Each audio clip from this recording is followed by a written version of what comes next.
नमस्कार, मैं विश्वजीत पाठक उपस्थित हूँ आप लोगों के सामने पंचतंत्र की अगली कहानी लेकर, जिसका नाम है अनधिकार चेष्टा। इस श्लोक में देखिए, अव्यापारे सुव्यापारम यो नरः कर्तुमिच्छति स एव निधनम याति कीलोत्पाटीव वानरः। अर्थात इस कहानी में एक बंदर की कहानी है जो बिना कारण ही किसी के कार्य में हस्तक्षेप करता है और मृत्यु को प्राप्त हो जाता है। तो आइए देखते हैं इस कहानी को। एक गांव के पास जंगल की सीमा पर मंदिर बन रहा था। वहां के कारीगर दोपहर के समय भोजन के लिए गांव में आ जाते थे। एक दिन जब वे गांव में आए हुए थे तो बंदरों का एक दल इधर उधर घूमता हुआ वहीं आ गया जहां कारीगरों का काम चल रहा था। कारीगर उस समय वहां नहीं थे। बंदरों ने इधर उधर उछलना और खेलना शुरू कर दिया। वहीं एक कारीगर शहतीर को आधा चीरने के बाद उसमें कील फंसाकर चला गया था। एक बंदर को यह कौतूहल हुआ कि यह कील यहाँ क्यों फंसी है। तब आधे चीरे हुए सहतीर पर बैठकर वह अपने दोनों हाथों से कील को बाहर खींचने लगा। कील बहुत मजबूती से वहां गड़ी थी, इसलिए बाहर नहीं आ रही थी। लेकिन बंदर भी हठी था। वह पूरे बल से कील निकालने में जूझ गया था।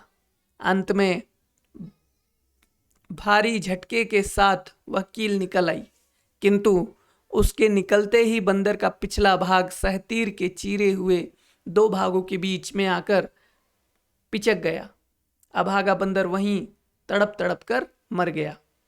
इसलिए मैं कहता हूँ कि हमें दूसरों के काम में हस्तक्षेप नहीं करना चाहिए।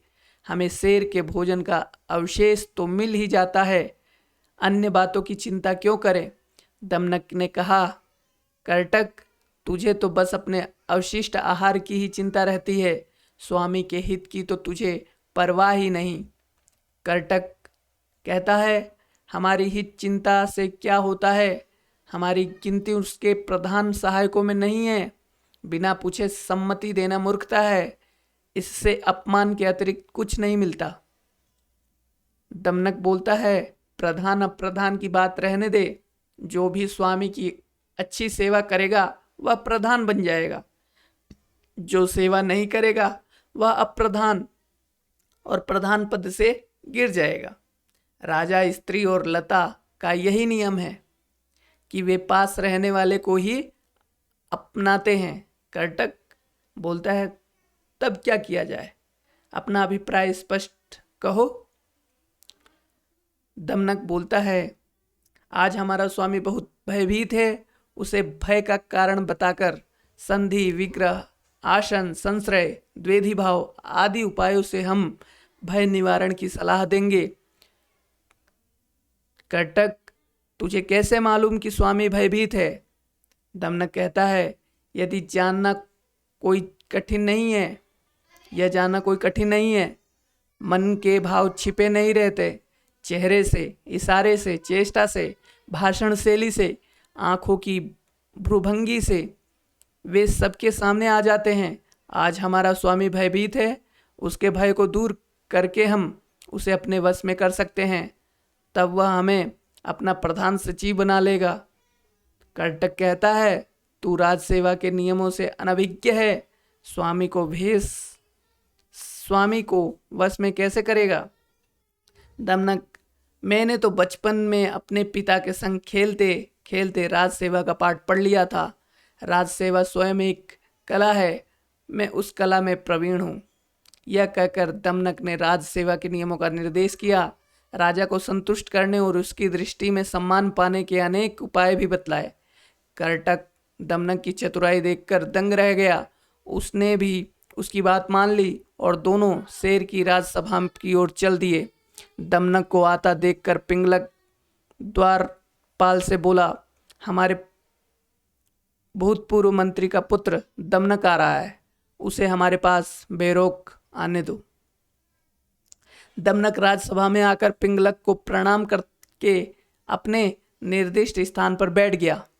पिंगलक ने अपना दाहिना हाथ ऊपर उठाकर दमनक से कुशल क्षेम पूछते हुए कहा, कहो दमनक, सब कुशल तो है? कुछ दिनों बाद आए, क्या कोई विशेष प्रयोजन है? दमनक बोलता है, विशेष प्रयोजन तो कोई भी नहीं, फिर भी सेवक को स्वामी के हित की बात कहने के लिए स्वयं आना चाहिए। राजा के पास उत्तम, मध्यम, अधम सभी प्रकार के सेवक हैं। राजा के लिए सभी का प्रयोजन है। समय पर तिनके का भी सहारा लेना पड़ता है। सेवक की तो बात ही क्या है। आपने बहुत दिन बाद आने का उपालंभ दिया है, उसका भी कारण है। जहाँ कांच की जगह मणि और मणि के स्थान पर कांच जड़ा जाए, वहाँ अच्छे सेवक नहीं ठहरते। जहाँ पारखी नहीं, वहाँ रत्नों का मूल्य नहीं लगता। स्वामी और सेवक परस्पर आश्रयी होते हैं, उन्हें एक दूसरे का सम्मान करना चाहिए। राजा तो संतुष्ट होकर सेवक को केवल सम्मान देते हैं, किंतु सेवक संतुष्ट होकर राजा के लिए प्राणों की बलि दे देता है। पिंगलक दमनक की बातों से बहुत प्रसन्न होकर बोला, तू तो हमारे भूतपूर्व मंत्री का पुत्र है, इसलिए तुझे जो कहना है निश्चित होकर कह दे। दमनक, मैं स्वामी से कुछ एकांत में कहना चाहता हूँ। 4 कानों में ही भेद की बात सुरक्षित रह सकती है, 6 कानों में वह भेद गुप्त नहीं रह सकता। तब पिंगलक ने इशारे से बाघ, रीछ, चीते आदि सब जानवरों को सभा से बाहर भेज दिया। सभा में एकांत होने के बाद दमनक ने शेर के कानों के पास जाकर प्रश्न किया।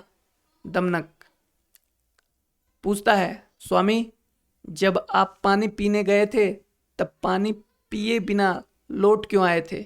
इसका कारण क्या था?